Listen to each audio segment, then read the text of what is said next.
Well, anyone who's had a stroke will tell you what a profound effect it can have on your life, the things it takes away, the things you never get back. But one Omaha woman was determined not to let a stroke define who she was. Instead, it became a way for her to make the Heartland proud. 4 years ago, Lanice Hogan was focusing on being a mom, taking a break with some TV after putting her infant son to bed. I got up to turn the TV off and I fell flat on my face, and my leg just would not move. She was sure it would start working again. It must just really be asleep, she thought.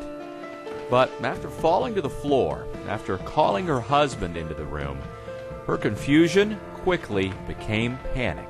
But I immediately knew that I needed to be seen and went to the hospital that night. But even 5 days later, Lanice still didn't have any answers. I saw a different neurologist every day, and every one of them had a different opinion. Different opinions, different diagnoses. It was a stroke, it wasn't a stroke, it was a migraine, it wasn't a migraine, and it was just very confusing. It wasn't until she was referred to Dr. Pierre Fayad at the Nebraska Medical Center that she definitively learned. I learned that 39-year-old women can have strokes. A stroke at 39 years old. I exercised, I ate healthy, I've never smoked a cigarette in my life. I'm doing everything right. How does this happen? Your first reaction is, it's impossible. The stroke can't happen to me. This must be something else. But Dr. Fayad knows better than most. It doesn't have to be something else. A third of all strokes happen to people before they're 50. And as the director of the Nebraska Medical Center's Stroke Center, the only stroke center in Omaha, Fayad and his colleagues have the time, know-how, and resources to definitively diagnose unusual cases like Lanice's. The key is the interest and expertise in trying to find an answer to these questions. Dr. Fayad is he's been my savior, my peace of mind in so many ways. And 4 months ago, Lanice had an epiphany of sorts. While running on a sandy beach in Florida to strengthen a foot weakened by her stroke, she met a fellow stroke victim much worse off than she was. She decided running on the beach would just be the beginning. Here I'd been running for 3 days, about a mile on the beach, and now 2 months later, last week I did an 18-mile run, and I'm pretty confident I'm gonna finish that race. That race is the New York City Marathon. She had always wanted to volunteer time to raise money for stroke awareness, and this, she says, is her chance. She is training to raise $10,000.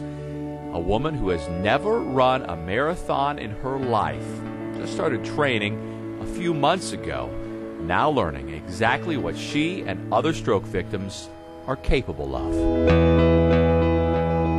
It's amazing. I sold myself short. I'm so much stronger than what I gave myself credit for after the stroke happened. I made concessions for, well, my leg's just never going to be quite the way that it was. This marathon has shown me that within all of us, and especially with God's help, that He gives us the power to do what we need to do.